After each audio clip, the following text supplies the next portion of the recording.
ऐसा कैसे निश्चय कर लिया कि भजन नहीं हो रहा? क्यों नहीं हो रहा है? क्यों नहीं होगा? हमारा मानव जीवन वो संपूर्ण शक्ति संपन्न है, इससे भगवत प्राप्ति करनी है। बिना भजन के भगवत प्राप्ति असंभव है।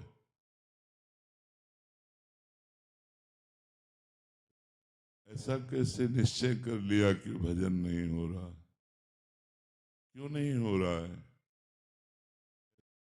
ऐसा कैसे निश्चय कर लिया कि भजन नहीं हो रहा? क्यों नहीं हो रहा है? क्यों नहीं होगा? हमारा मानव जीवन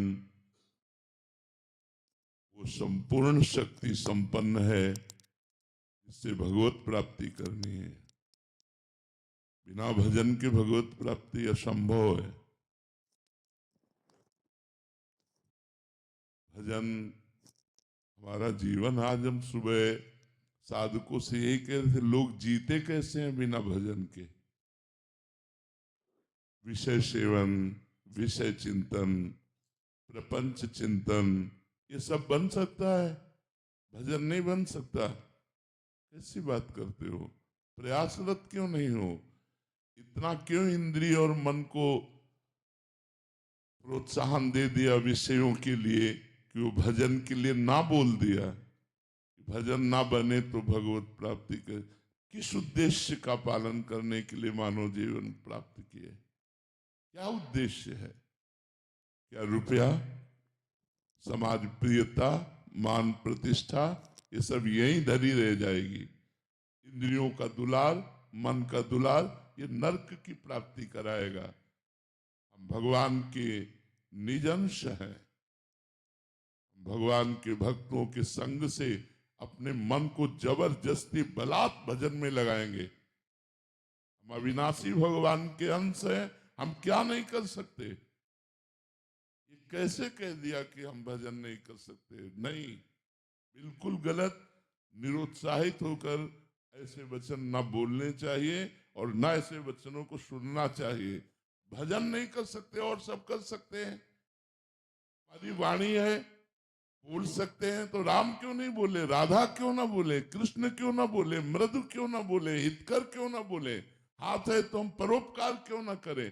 पैर है तो हम प्रदक्षिणा क्यों ना करें? हृदय है तो हम भगवान को समर्पित क्यों ना करें? अन्य साधन सब शून्य है। भगवान का नाम जप ही अंक है। जैसे अंक रखने से शून्य 10 गुना महत्व रखता है, अंक हटा देने पर शून्य का कोई महत्व नहीं। ऐसे ही भगवत चिंतन शून्य, हर सत्क्रिया यहां से ब्रह्मलोक तक ले जाएगी, लेकिन ब्रह्मलोक भी नाशवान है। आ ब्रह्म स्तंभ पर्यंतम सर्वम मायामयम जगत सत्यम सत्यम पुनः सत्यम हरिर नामयु केवलम। हमें ऐसा नहीं बोलना। आप चूंकि भजन कर रहे हैं, समाज के लिए प्रश्न है, लेकिन बिल्कुल हम इस बात को सुनना नहीं चाहेंगे कि हमसे भजन नहीं होता।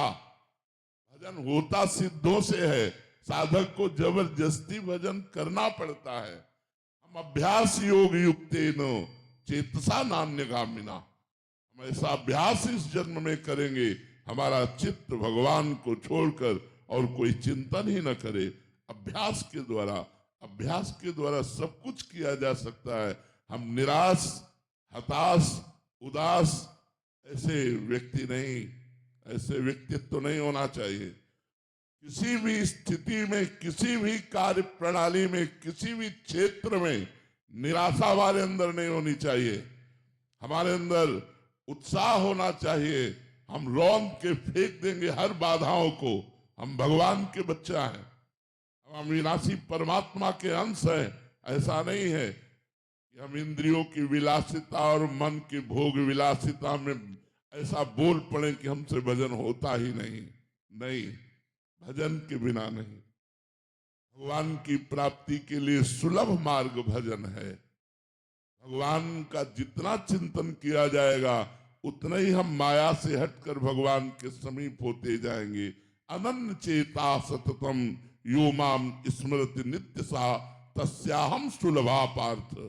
भगवान उसके लिए सुलभ होते हैं जो नित्य निरंतर भगवान का चिंतन करता है।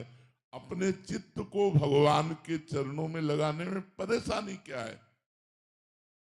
जब युद्ध जैसा कार्य भगवान का चिंतन करते हो सकता है, तो कौन सा ऐसा कार्य है जो भगवान का चिंतन करते ना हो?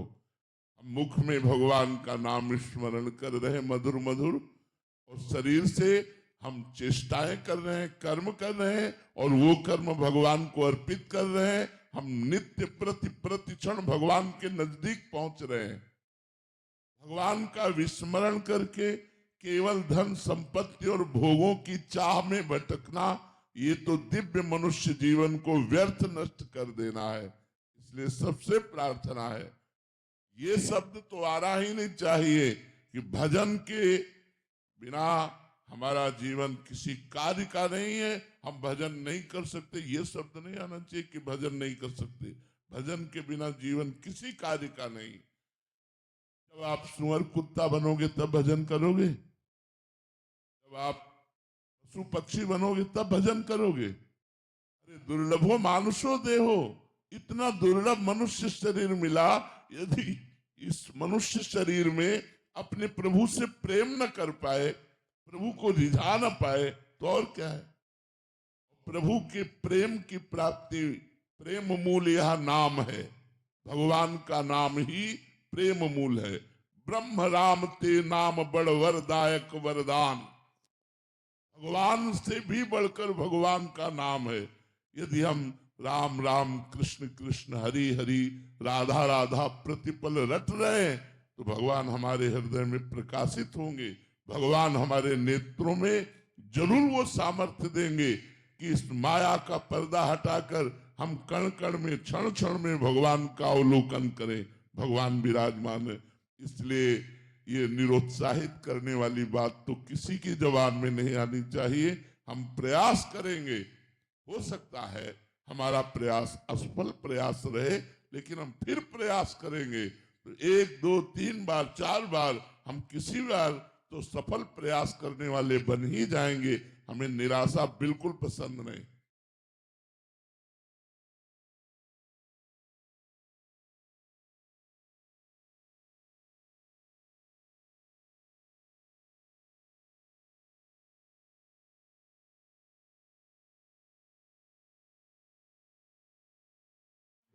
Bowling at ₹400 and SIP at just ₹100. Open free Demat account. Mutual fund investments are subject to market risks. Read all the scheme-related documents carefully.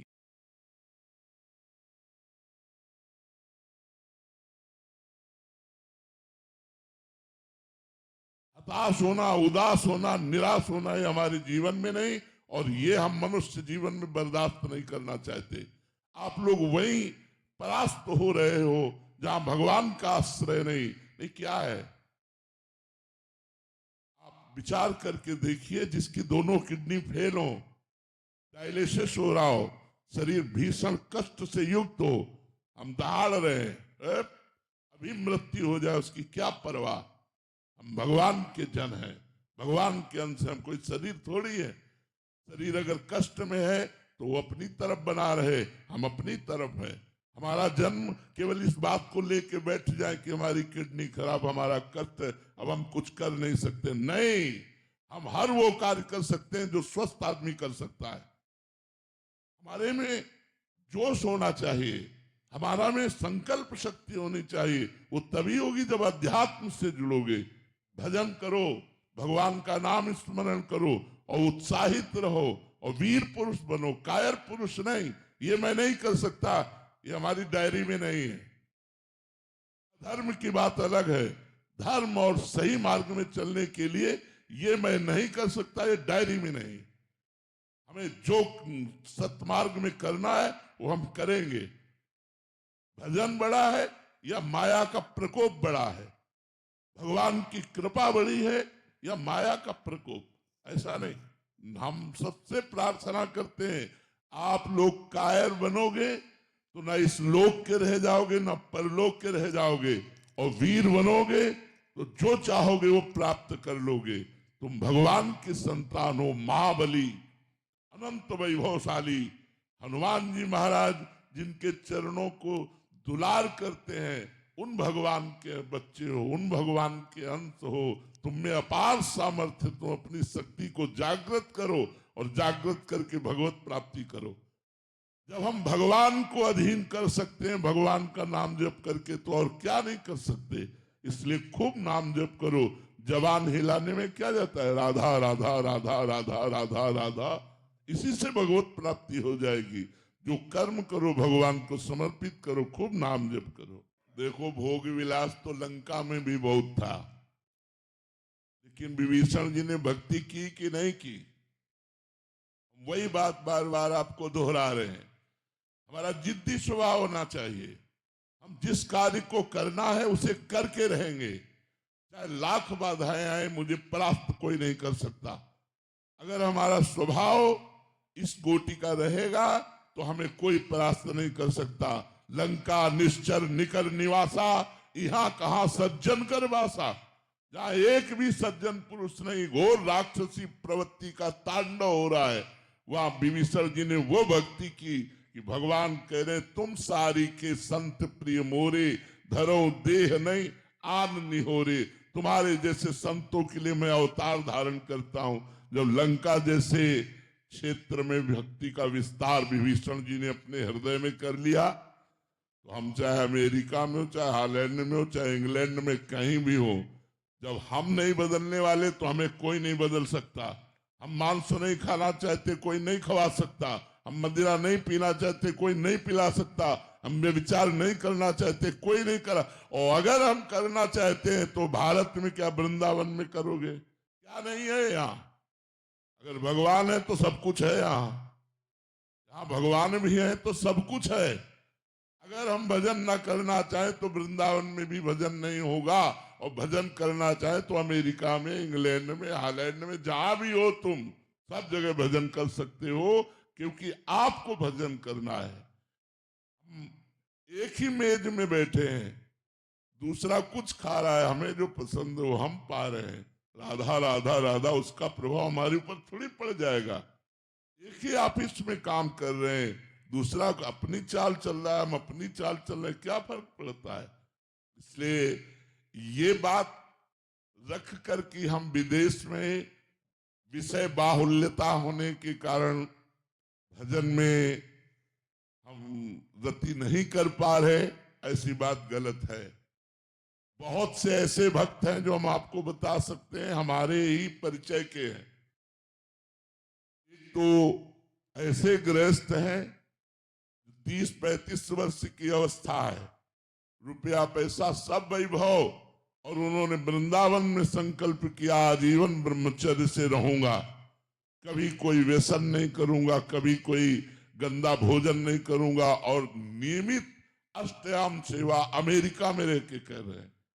वो हर हफ्ते 10 दिन में भेजते रहते हैं इन लोगों के पास कि हमारे ये दिनचर्या चल रही, कोई त्रुटि तो नहीं हो रही, रंग बिहारी उनके पास भेजते रहते। तो हम ये देख रहे हैं कि जैसी वृंदावन में भावनात्मक सेवा, ऐसी वो अमेरिका में कर रहे हैं। और अब जब आते हैं बड़े दैन्यता से रहते हैं, यहाँ साधारण अचला लगाया, साधारण कपड़ा पहनते हैं। तो हम अपनी रहनी से रहे। अगर हम अपनी रहनी से न रहे तो भारत में कम विचार हो रहा है क्या? कम व्यसन हो रहा है क्या? कम गंदगी है क्या? आप देख लो ना, नए नए बच्चों की आदतों को देखो, कहाँ बहती हुई चली जा रही है।